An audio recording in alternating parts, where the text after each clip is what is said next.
Hello दोस्तों, तो जैसा कि पिछले एपिसोड में हमने देखा कि वांगलिंग ने अपनी आर्मी बनाने के लिए लुओजिया ट्राइब को सोल रिफाइनिंग टेक्निक सिखाना शुरू कर दी थी। इस टेक्निक को लुओजिया ट्राइब में 13 ने काफी अच्छे से सीख लिया था। वांगलिंग भी उसके टैलेंट को देखकर काफी जरा इंप्रेस हो जाता है क्योंकि 13 वाकई में काफी जरा हार्ड वर्किंग इंसान था और वांगलिंग को उससे कई सारी उम्मीदें भी थी। हम देखते हैं कि धीरे धीरे करके 13 और मास्टर हुआ ने मिलकर अपने आसपास के ट्राइब्स पर भी हमला करते उन्हें अपने साथ जोड़ना शुरू कर दिया था ताकि ये लोग खुद को ताकतवर कर सके। सब कुछ ऐसे ही चलता रहा। एक दिन हम देखते हैं कि 13 और उसके ग्रुप पर किसी ने बेरहमी से हमला करते उसके सारे साथियों को जान से मार डाला। साथ ही साथ उसने 13 के मेंटेनियर्स को भी ब्रेक कर दिया था। ये देखकर वांगलिंग काफी जरा गुस्सा हो गया और वो उसके विलेज जाते उसके पूरे के पूरे विलेज को उठाकर अपने साथ ले आता है, जहाँ पर हमें जानने को मिलता है कि एंशिएंट डीमन सिटी के बाहर ये सबसे ज्यादा पावरफुल ट्राइब है और वांगलिंग ने यहाँ पर उस आदमी को जान से मारने के बाद इस विलेज को भी अपने कब्जे में ले लिया था, जिसकी वजह से लुओजिया ट्राइब में मेंबर्स की तादाद और भी जरा बढ़ चुकी थी। यहाँ पर मास्टर हुआ वांगलिंग से कहता है कि आपने हमारे ट्राइब को एक नई जिंदगी दी है, इसलिए मैं चाहता हूँ कि आप इस ट्राइब को एक नया नाम भी दे दो। जो सुनकर वांगलिंग उसे सोल रिफाइनिंग ट्राइब का नाम देता है।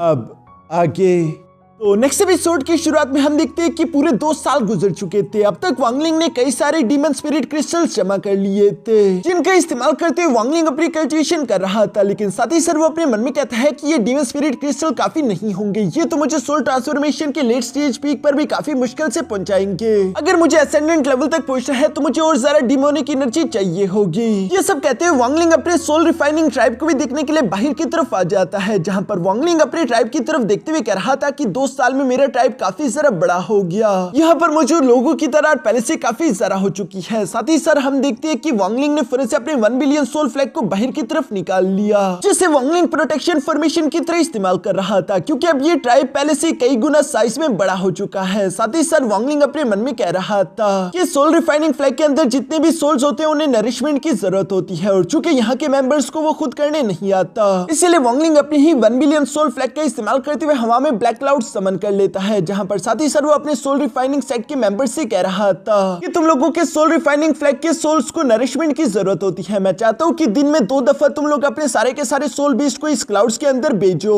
ताकि उनकी बॉडी पहले से ज्यादा ताकतवर हो सके। ये सुनकर सोल रिफाइनिंग सेट के जितने भी मेंबर्स थे वो फौरन से वांगलिंग के सामने झुककर उसे ग्रीट करने लगे क्योंकि वांगलिंग के इन पर कई सारे एहसानात है। साथ ही साथ वांगलिंग का ऑर्डर मानते हुए वो बिल्कुल ऐसे ही करते अपने सोल बीस्ट को उन ब्लैक क्लाउड्स के अंदर भेज देते हैं। दूसरी तरफ सीन शिफ्ट होकर सोल रिफाइनिंग ट्राइब के कुछ मेंबर्स पर आ गया था जो कि शिकार करने के लिए बाहर की तरफ आए हुए थे। यहाँ पर हम देखते हैं कि ब्रदर 13 में उनमें से एक था, जिससे एक छोटा बच्चा सवाल करते हुए पूछता है कि ब्रदर 13 आखिर ये सोल रिफाइनिंग टेक्निक कैसा फीलिंग देती है। ये सुनकर तो ब्रदर 13 थोड़ा सा उदास हो गया। तभी अचानक एक बड़ा सा आदमी उस बच्चे के पास आते हुए कहता है कि आखिर तुम उससे क्यों सवाल कर रही हो, ये तो पूरी तरीके से नकारा हो चुका है। इसके मेंडेरियंस तबाह होने के बाद अब ये सोल रिफाइनिंग टेक्निक्स को परफॉर्म नहीं कर सकता। सब लोग अब ब्रदर 13 को एक कचरे की तरह देखते थे। तभी अचानक हम देखते हैं कि वहाँ पर पीछे से एक आदमी चिल्लाता हुआ कह रहा था कि मेरे पीछे एक डीमन बीस्ट लग चुका है, भागो यहाँ से। जो सुनकर हमें देखने को मिलता है कि एक टाइगर डिमोनिक बीस्ट इसी के साथ उस आदमी के पीछे आते हुए फौरन उसे जान से मार चुका है। ये देखकर बाकी के सब लोग अपनी जान बचाकर वहाँ से भागना चाहते थे, लेकिन वो छोटा बच्चा नीचे की तरफ गिर चुका था और इससे पहले कि वो टाइगर डिमोनिक बीस्ट उस पर हमला करके उसे जान से मार पाता, तभी अचानक 13 अपने स्पेयर को लेकर बीच में कूद पड़ता है, जिसके पास बेशक अब डिमोनिक एनर्जी वाली पावर नहीं थी, लेकिन फिर भी हम देखते हैं कि वो टाइगर डिमोनिक बीस्ट के साथ लड़ता रहा और वो उससे उस बच्चे की जान तो बचा लेता है। मगर नेक्स्ट सीन में हम देखते हैं कि उस बच्चे के साथ मास्टर हुआ यहाँ पर 13 को खून में लथपथ वांगलिंग के सामने ले आया था, जहाँ पर मास्टर हुआ वांगलिंग को सब कुछ बता देता है कि कैसे 13 पर एक रियल डीमन बीस्ट ने हमला कर दिया था और जब तक मैं वहाँ पर पहुंचा तब तक काफी जरा देर हो चुकी थी। ये सुनकर वांगलिंग उन दोनों से कहता है कि ठीक है अब तुम दोनों यहाँ से जा सकते हो और वो खुद यहाँ पर 13 की बॉडी को चेक करने लगा, जहाँ वांगलिंग शॉक होते हुए कहता है कि इसके मेंडेरियंस तो तबाह हो चुके थे, तो आखिर इसकी बॉडी में मौजूद ये डिमोनिक एनर्जी 2nd ग्रेड तक कैसे पहुंच गई। ये कहती वांगलिंग 13 पर सोल सर्च टेक्निक को अप्लाई करता है, जहां पर उसकी मेमोरी से वांगलिंग को जानने को मिला कि जब उसके मेंडेरियंस डिस्ट्रॉय हो गए तब भी 13 ने हार नहीं मानी। वो अक्सर अकेले में जबरदस्ती डिमोनिक एनर्जी को अपनी बॉडी में एब्सॉर्ब करने की कोशिश करता था। बेशक उसके मेंडेरियंस डिस्ट्रॉय थे, लेकिन फिर भी वो अपनी हड्डियों और अपने गोश्तों के अंदर डिमोनिक एनर्जी को स्टोर कर रहा था, जो प्रोसेस काफी जरा पेनफुल है। इस प्रोसेस में 13 को काफी जरा तकलीफ हो रही थी और वो बार बार फेल भी हो रहा था, लेकिन 13 ने कभी कभी भी हार नहीं मानी। इवन तो उसे हर बार ऐसी तकलीफ होती थी जैसे कि 1000 खंजर उसे पूरी तरीके से चीर रहे हो। वांग लिंग को 13 का यह जज्बा काफी ज्यादा पसंद आया और वो अपने मन में कहने लगा कि इस वक्त जो 13 को बचा सकता है वो बस सिर्फ एंशिएंट गॉड टेक्निक्स है, क्योंकि वो बॉडी कल्टीवेशन टेक्निक थी। वैसे भी 13 के मेंटेनेंस डिस्ट्रॉय हो चुके हैं, अब सिर्फ वो बॉडी कल्टीवेशन टेक्निक ही परफॉर्म कर पाएगा। लेकिन वांग लिंग किसी को भी ऐसी एंशिएंट गॉड टेक्निक्स नहीं दे सकता। यहाँ पर हम देखते हैं कि वांग लिंग ने अपनी पावर्स का इस्तेमाल करते हुए यहाँ पर अपनी एनर्जी से 13 को दोबारा से होश में ले आया। जहाँ होश में आती है 13 तो फौरन से वांग लिंग का उसकी जान बचाने के लिए शुक्रिया अदा करता है, मगर दूसरी तरफ वांग लिंग उसे सवाल करते हुए पूछ रहा था कि तुम जबरदस्ती अपनी बॉडी में डिमोनिक एनर्जी स्टोर कर रही हो। क्या तुम नहीं जानते कि जबरदस्ती तुम जितनी ज्यादा डिमोनिक एनर्जी अपनी बॉडी में स्टोर करोगे उतनी ही ज्यादा जल्दी तुम मर जाओगे। इस पर 13 वांग लिंग से माफी मांगते हुए कहता है कि हाँ मैं ये बात अच्छे से जानता था, लेकिन मैं जबरदस्ती डिमोनिक एनर्जी इसलिए स्टोर करने की कोशिश कर रहा था कि शायद इसके बाद मैं दोबारा से कल्टीवेशन कर पाऊं। मुझे माफ कर दीजिए एंसेस्टर, लेकिन मैं अपने क्लैन के लिए और आपके लिए बिल्कुल भी एक नकारा इंसान बनकर नहीं रहना चाहता। 13 की इन बातों ने तो वांग लिंग का दिल छू लिया था, इसलिए वो यहाँ पर 13 से कहता है कि ठीक है मैं तुम्हें बॉडी टेम्परिंग टेक्निक दूंगा जिससे तुम डिमोनिक एनर्जी को सीधे सीधे अपनी हड्डियों और गोश्त के अंदर स्टोर कर पाओगे। लेकिन याद रखना इस टेक्निक की वजह से तुम कभी भी डिवाइन एबिलिटीज को इस्तेमाल तो नहीं कर सकते, लेकिन हाँ तुम्हारी फिजिकल बॉडी इतनी ज्यादा स्ट्रॉन्ग हो जाएगी कि तुम उससे कई बड़े बड़े कारनामे कर पाओ, इवन कि तुम कई सारे डिवाइन कल्टिवेटर से भी ज्यादा ताकतवर हो जाओगे। लेकिन ये टेक्निक दर्द भरी है, इस टेक्निक को सीखते हुए तुम्हें बहुत सारी तकलीफों का सामना करना पड़ेगा और एक गलत कदम उसके बाद तुम जिंदा नहीं बचोगे। तो बताओ 13 क्या तुम इस टेक्निक को सीखने के लिए तैयार हो? जो सुनकर तो 13 खुश होते हुए फौरन से वांग लिंग का शुक्रिया अदा करते हुए कहता है कि एंसेस्टर मैं बिल्कुल भी आपको निराश नहीं करूंगा, और वो यहाँ पर इस बॉडी टेम्परिंग टेक्निक को लेकर वहां से चला गया। जिसे जाता हुआ देखकर वांग लिंग अपने मन में कह रहा था कि उसकी आंखों में वो नजरें, वो बेबसी और तकलीफ का एहसास मैं इसे काफी अच्छे से जानता हूँ, क्योंकि एक टाइम पर वांग लिंग भी बिल्कुल ऐसा ही था। तब के टाइम वांग लिंग को भी ताकतवर होने का जुनून था, बिल्कुल 13 की तरह, इसलिए वांग लिंग ने 13 को एक और मौका दिया है। लेकिन अभी के लिए वांग लिंग ने 13 को एंशिएंट बॉडी टेक्निक नहीं दी, बल्कि उसने जायंट डीमन क्लैन की बॉडी टेम्परिंग टेक्निक यहाँ 13 को दी है, क्योंकि ट्रोल क्लैन के लोग भी बॉडी टेम्परिंग टेक्निक्स को ही परफॉर्म करते थे। वांग लिंग अपने मन में कह रहा था कि अगर 13 ने किसी तरीके से यहाँ पर इस जायंट डीमन बॉडी टेक्निक को सीख लिया तो उसके बाद ही मैं डिसाइड करूंगा कि मुझे उसे एंशिएंट गॉड टेक्निक का फर्स्ट लेवल सिखाना है या नहीं। अब आगे सब कुछ 13 की किस्मत पर डिपेंड करेगा। इसके बाद हमें नेक्स्ट डे दिखाया जाता है कि मास्टर हुआ यहाँ पर अपने साथ एक बच्चे को लेकर वांग लिंग से मिलने के लिए आए हुए थे, जहाँ पर मास्टर हुआ वांग लिंग से कह रहा था कि एंसेस्टर मैंने आपसे एक बच्चे के बारे में बात करी थी जो कि काफी ज्यादा टैलेंटेड है, ये वही बच्चा है, इसका नाम है हु पाओ। ये जब पैदा हुआ तो इसकी बॉडी में 5th ग्रेड की डिमोनिक एनर्जी थी, जिसका मतलब कि वो फाउंडेशन बिल्डिंग स्टेज के साथ ही पैदा हुआ। साथ ही मास्टर हुआ बताता है कि इसने सिर्फ कुछ ही महीनों के अंदर 13 सोल फ्लेक्स क्रिएट कर लिए है, ये वाकई में काफी टैलेंटेड है। हु पाओ भी वांग लिंग से मिलते हुए फौरन से खुश होकर उन्हें ग्रेड करते हुए साथ ही सर बताता है कि मैंने ऑलरेडी सोल रिफाइनिंग टेक्निक को 4th स्टेज तक कल्टीवेट कर लिया है, जबकि मेरे पास 5 मेन सोल्स भी है। चले एंसेस्टर मैं आपको खुद दिखाता हूँ। और ये कहती हु पाओ ने फौरन से वहां पर अपने सोल रिफाइनिंग फ्लेक्स को एक साथ ही समन कर लिया, जिसके अंदर से 5 मेन सोल्स एक साथ बाहर आ चुकी थी। वो सारे के सारे सोल बीस्ट काफी ज्यादा खतरनाक थे। उनमें से एक सोल बीस्ट तो तेजी से वांग लिंग पर हमला करने के लिए उसकी तरफ बढ़ने लगा था, मगर वांग लिंग अपने प्रेशर से उस सोल बीस्ट को दबा देता है। ये देखकर मास्टर हुआ हु पाओ को समझाते हुए कहते हैं कि बदमाश लड़के अपने सोल बीस्ट पर अच्छे से कंट्रोल करो, तुम इस तरह से हमारे एंसेस्टर को बेइज्जत नहीं कर सकते। जो सुनकर हु पाओ फौरन से अपने सोल बीस्ट को वापस से रख लेता है, मगर दूसरी तरफ वांग लिंग को ये देखकर भी बुरा नहीं लग रहा था।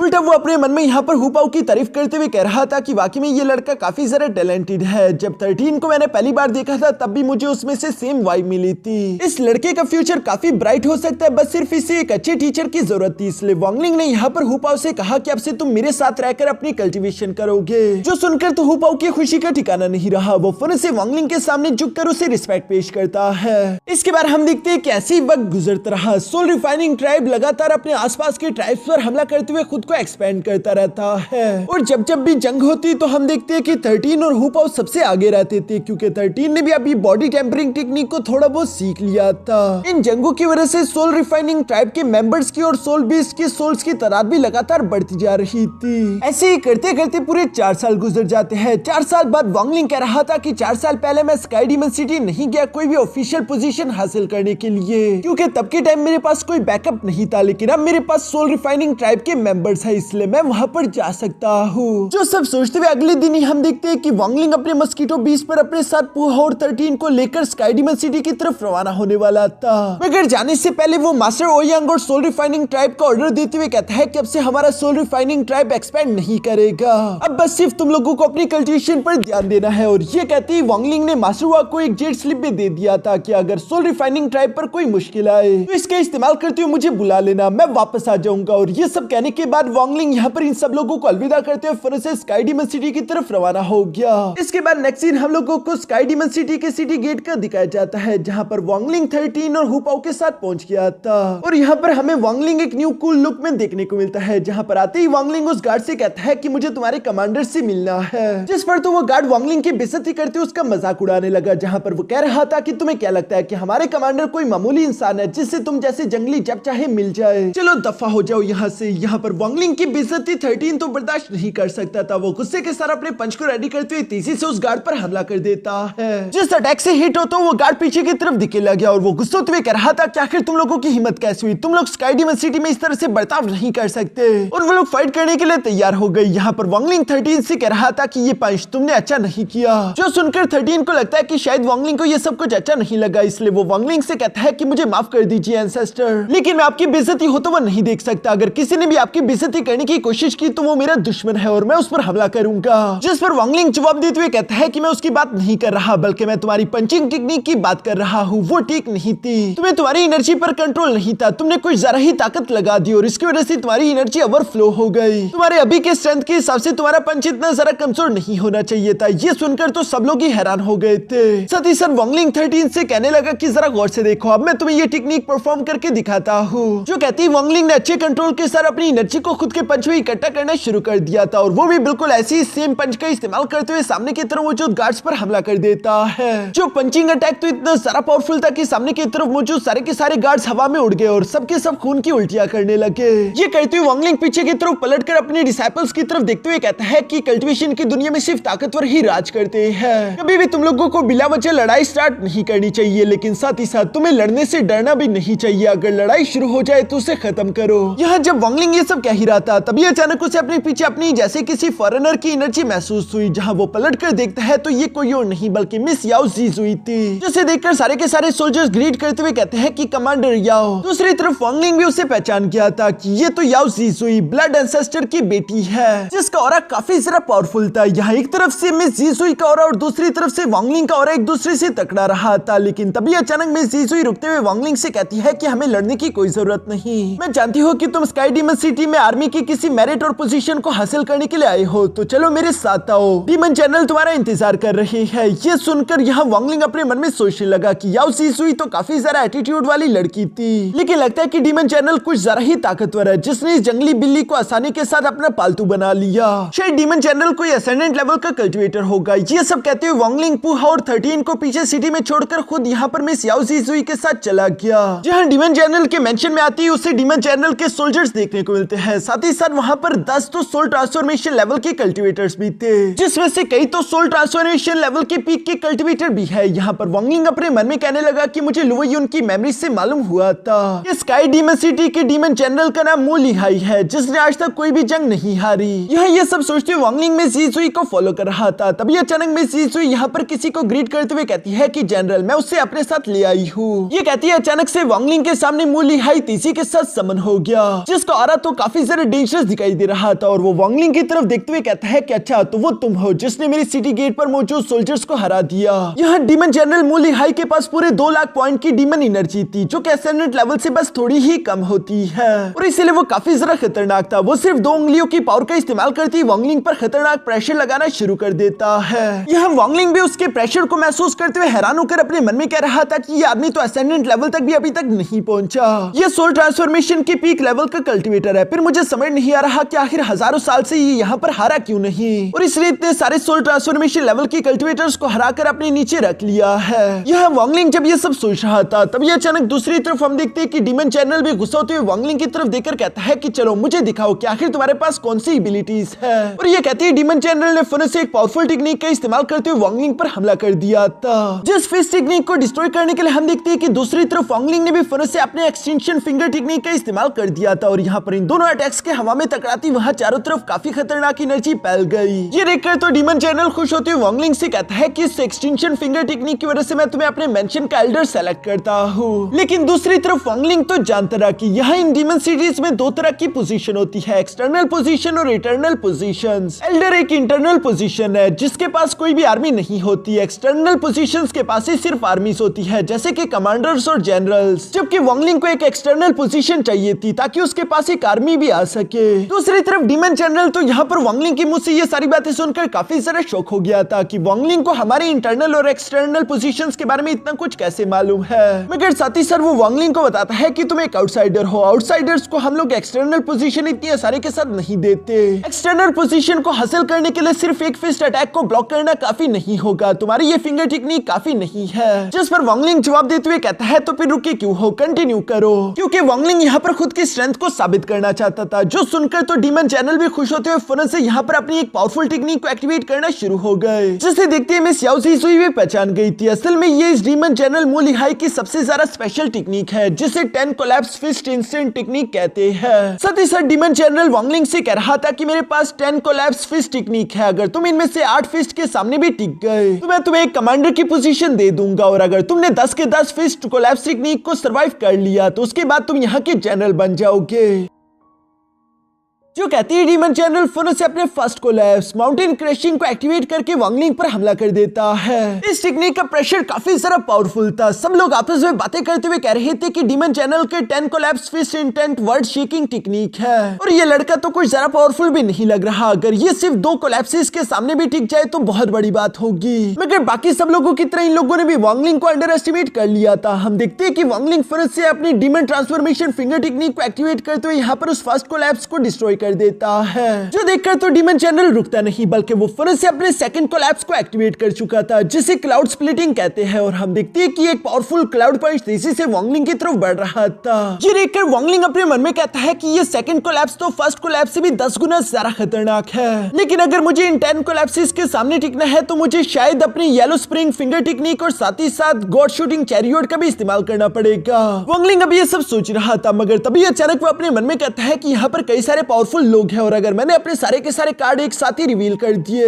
तो ये भी मेरे लिए ठीक नहीं रहेगा। ये सोचते वांगलिंग फौरन से अपनी इमोर्टल किलिंग टेक्निक को रेडी कर लेता है, जिसकी डेथ एनर्जी का इस्तेमाल करते हुए हम देखते हैं कि वांगलिंग ने सेकंड कोलैप्स को डिस्ट्रॉय कर दिया। साथ ही साथ वो इमोर्टल किलिंग टेक्निक की डेथ एनर्जी का इस्तेमाल करते हुए एक बड़ी सी डिवाइन सोर्ड बनाकर तीसरी से यहाँ डीमन जनरल की तरफ भी बढ़ने की कोशिश करता है। जो देखकर तो डीमन जनरल मुस्कुराते हुए कहता है कि तुम वो पहले इंसान हो जिसने मुझ पर काउंटर अटैक करने की कोशिश की। ये कहती वो फौरन से अपना थर्ड कोलैप्स टेक्निक एक्टिवेट कर लेता है जिसे टाइड ब्रेकिंग टेक्निक कहते हैं। वांगलिंग तो ये देखकर पूरी तरीके से शॉक हो गया था क्योंकि ये थर्ड कोलैप्स सेकंड कोलैप्स से भी 10 गुना ज्यादा पावरफुल है, और वांगलिंग को समझ नहीं आ रहा था कि आखिर ये डीमन जनरल खुद की डिमोनिक एनर्जी और कल्टीवेशन से भी ज्यादा पावरफुल टेक्निक्स कैसे बना पा रहा है। लेकिन फिर भी वांगलिंग कैसे तैसे हिम्मत करते हुए अपनी एनर्जी को अनलीश करके उस तीसरे कोलैप्स को भी डिस्ट्रॉय कर देता है। जो देखकर डीमन जनरल मुस्कुराते हुए कहता है कि तुम अब तक तो काफी अच्छा चल रहे थे, लेकिन बस बहुत हुआ, अब यहीं पर तुम्हारा खेल खत्म हो गया, क्योंकि इससे आगे के 7 कोलैप्स सब सीरियस है। और ये कहती वो फौरन से अपने fourth collapse star shattering technique को एक्टिवेट कर लेता है। जिस टेक्निक में 2 पावरफुल बड़े से पंचेस तीसरी के साथ ऊपर नीचे से वांगलिंग की तरफ आ रहे थे, जिसका प्रेशर काफी ज्यादा खतरनाक था, और वांगलिंग बिना किसी टेक्निक को एक्टिवेट करते हुए अपनी फिजिकल बॉडी की स्ट्रेंथ से ही उन टेक्निक्स के साथ जाकर टकरा जाता है। जिस टकराव की वजह से हम देखते हैं कि वांगलिंग अचानक से हिट होकर नीचे की तरफ गिरने लगा था। ये सब दूर से मिस याओ ज़ीसुई भी देख रही थी, और वो अपने मन में कहती है कि 10 कोलैप्स फिस्ट इंटेंट काफी ज्यादा डोमिनेटिंग टेक्निक है। मैं अपनी कल्टीवेशन के बावजूद भी सिर्फ 5th कोलैप्स तक ही टिक पाई। ये तो अच्छा हुआ कि मेरे फादर ने मुझे कई सारे पावरफुल ट्रेजर्स दिए हुए थे, अगर वो ना होते तो ये भी मेरे लिए मुश्किल होता और कभी मुझे कमांडर की पोजीशन ना मिल पाती। उसे लग रहा था कि वांगलिंग तो अब यहाँ से आगे नहीं जा पाएगा, और सच में वांगलिंग की हालत काफी ज्यादा खराब दिखाई दे रही थी। इवन की डीमन जनरल भी वांगलिंग से कह रहा था कि तुम मेरे 4th कोलैप्स को भी झेल गए। ये वाकई में काफी इंप्रेसिव बात है, अब तुम हार मान सकते हो और तुम्हें एल्डर की पोजीशन मिल जाएगी। ये कहते हुए डीमन जनरल अभी वहां से जाने वाला था, मगर दूसरी तरफ वांगलिंग अपने खून को साफ करते हुए अभी भी हार नहीं मानता। वो डीमन जनरल से कह रहा था कि तुम्हारा ये 10 कोलैप्स फिस्ट इंटेंट ये तुम्हारी एक डिवाइन एबिलिटी है जो कि तुम्हारी यकीन की वजह से पैदा हुई, वो यकीन कि तुम कभी नहीं हारोगे। तो सुनकर तो डीमन जनरल भी हैरान हो गया था कि इस लड़के को आखिर ये कैसे मालूम हो गया, और ये बात बिल्कुल सच थी। कभी भी डीमन जनरल की सिर्फ कल्टीवेशन की वजह से ये टेक्निक इतनी ज्यादा पावरफुल नहीं हो सकती थी, बल्कि उसकी जीत पर यकीन होने की वजह से ये टेक्निक एक डिवाइन एबिलिटी बन जाती है जिसको जिसकी वजह से इतने सारे पावरफुल कल्टिवेटर भी उसके सामने हार गए। वांगलिंग डीमन जनरल से कह रहा था कि पिछले हजारों साल में तुमने हजारों लाखों वॉरियर से फाइट की होगी और उन सब से जीतने के बाद जब भी तुम जीतते थे तुम्हारा यकीन और ज्यादा ताकतवर होता रहता था, जिसकी वजह से तुम्हारी 10 कोलैप्स फिस्ट इंटेंट टेक्निक भी पावरफुल होती गई। ये सब कहते हुए वांगलिंग अपने मन में कहता है कि अगर ये सब कुछ सिर्फ यकीन का खेल है तो मेरे पास भी दिखाने के लिए कुछ है। जो कहती वांगलिंग ने फिर से अपनी डिमोनिक स्ट्रीट को एक्टिवेट करना शुरू कर दिया था। असल में मास्टर सीटुनान ने वांगलिंग को बताया था कि मैं तुम्हें ये 3 डिवाइन किलिंग एबिलिटीज तो सिखा रहा हूँ, लेकिन तुम इसे इसके फुल पोटेंशियल पर इस्तेमाल नहीं कर सकते क्योंकि ये एक डिमोनिक टेक्निक है। एक डिमोनिक कल्टिवेटर इसे अच्छे से इस्तेमाल कर पाएगा और चूंकि मास्टर सीटुनान एक डिमोनिक कल्टिवेटर थे तो वो आसानी के साथ इस टेक्निक के फुल पोटेंशियल पर इसे इस्तेमाल कर सकते थे और वांगलिंग ने भी फिलहाल यही किया। वो अपनी डिमोनिक स्ट्रीट को एक्टिवेट कर चुका है। जिस डिमोनिक स्ट्रीट में वांगलिंग काफी ज्यादा कूल और खतरनाक दिखाई दे रहा था, दूसरी तरफ डीमन चैनल भी वांगलिंग की तरफ देखते हुए कहता है कि तुम्हें मेरी टेक्निक के बारे में इतना कुछ इतनी जल्दी मालूम हो गया, तुमने तो मुझे इंप्रेस कर दिया है, चलो मुझे दिखाओ कि तुम और कितनी देर तक मेरे सामने टिक सकते हो। और ये कहती है उसने फौरन से अपने 5th collapse soul turning technique को रेडी कर लिया था, जिसका इस्तेमाल करते हुए वो वांगलिंग पर हमला करने की कोशिश करता है। दूसरी तरफ वांगलिंग तो इन अटैक्स को अपनी तरफ आता हुआ देखकर यहाँ इवल्स की तरफ मुस्कुरा रहा था। उसके चेहरे पर कोई भी डर नहीं था। वो जोरदार पंचेस से उन सोल्स पर अटैक करने लगा। साथ ही साथ उसकी बॉडी से निकलने वाली एनर्जी इतनी ज्यादा पावरफुल थी कि वो आसपास के उन सारे के सारे सोल्स को डिस्ट्रॉय कर देती है। इवन के डीमन चैनल भी हैरान रह गया था कि आखिर ये मेरी फिस्ट इंटेंट टेक्निक इतनी ज्यादा कमजोर कैसे हो गई। जिस पर वांगलिंग कूल तरीके से सामने की तरफ आकर जवाब देते हुए कहता है कि तुम्हारी ये टेक्निक पावरफुल होती है तुम्हारी जीत के यकीन पर, जो कि एक पावरफुल इंटेंट है, लेकिन डिमोनिक इंटेंट के सामने कोई भी चीज ताकतवर नहीं। डिमोनिक इंटेंट किसी भी इंटेंट को डिस्ट्रॉय कर सकती है। इसी वजह से तुम्हारा जीत का यकीन भी थोड़ा बहुत डगमगाने लगा। ये सुनकर डीमन एम्परर एक बार फिर से मुस्कुराते हुए फौरन से अपने 6th कोलैप्स को एक्टिवेट कर लेते हैं, जिसे स्टॉपिंग चेन टेक्निक के नाम से जाना जाता है। इस टेक्निक में हम देखते हैं कि कई सारी चेन वांगलिंग को बुरी तरीके से जकड़ लेती है। जहां जकड़े जाने के बावजूद भी वांगलिंग यहाँ डीमन जनरल की तरफ देखते हुए कह रहा था कि ये जंग कल्टीवेशन की नहीं बल्कि यकीन की है। यकीन जिसका ज्यादा ताकतवर होगा वही जंग को जीतेगा। जिस पर डीमन जनरल हंसते हुए कहता है कि हाँ तुमने सही कहा, लेकिन मैं हजारों लाखों जंगें जीत चुका हूँ, मुझसे कई सारे पावरफुल से पावरफुल कल्टीवेटर भी हारे हैं, तो बताओ कि आखिर आज के दिन तुम मुझसे कैसे जीत सकते हो। ये कहते ही डीमन जनरल फौरन से अपने 7th collapse calamity thunder attack का भी इस्तेमाल करके वांगलिंग पर हमला कर चुका था। जिस कोलैप्स टेक्निक को अपनी तरफ आता हुआ देखकर वांगलिंग अपने आसपास की चेन्स को पकड़ते हुए अपनी फुल डिमोनिक एनर्जी को अनलीश करता है, जिस पावर का इस्तेमाल करते हुए वांगलिंग ने उन चेन्स को तोड़ दिया था। साथ ही साथ वांगलिंग ने फौरन से अपनी इमॉर्टल किलिंग फॉर्मेशन को एक्टिवेट करके उस कैलेमिटी थंडर को भी ब्लॉक कर दिया था, जो देखकर तो सब लोग सरप्राइज हो गए थे। वांगलिंग इस वक्त काफी खतरनाक दिखाई दे रहा था और वांगलिंग जिस वजह से डिमोनिक स्टेट में आया था अब उसकी बारी आ गई थी। हम देखते हैं कि वांगलिंग यहाँ डीमन चैनल पर काउंटर अटैक करने के लिए फौरन से अपनी डीमन ट्रांसफॉर्मेशन फिंगर टेक्निक को एक्टिवेट कर लेता है। और चूंकि वांगलिंग इस वक्त डिमोनिक स्टेट के अंदर था तो इस वक्त वांगलिंग की ये डिमोनिक ट्रांसफॉर्मेशन फिंगर टेक्निक काफी ज्यादा खतरनाक हो चुकी थी। जिस अटैक ने तो डीमन चैनल को भी पीछे की तरफ धकेल दिया था। डीमन चैनल को वो टेक्निक तोड़ने के लिए अपनी पूरी स्ट्रेंथ का इस्तेमाल करना पड़ा था। सब लोग ये देखकर सरप्राइज रह गए थे, जबकि वांगलिंग तो अभी भी कूल तरीके से धीरे धीरे डीमन चैनल की तरफ बढ़ता रहा था। यहाँ पर वांगलिंग के डिमोनिक स्टेट को देखकर डीमन चैनल भी उसकी तारीफ करते हुए कहता है कि तुम्हारी ये डिमोनिक एनर्जी वाकई में कमाल की है, मैंने तुम्हें कुछ जरा ही अंडर एस्टिमेट कर लिया था। चलो वांगलिंग देखते हैं कि अब तुम मेरे बाकी के 3 कोलैप्स स्विच के सामने टिक पाते हो या नहीं। और ये कहते हैं डीमन चैनल ने फौरन से अपने 8 कोलैप्स को एक्टिवेट कर लिया था। जिस टेक्निक में हम देखते हैं कि कई सारे पावरफुल फिश तेजी से वांगलिंग की तरफ आ रहे थे।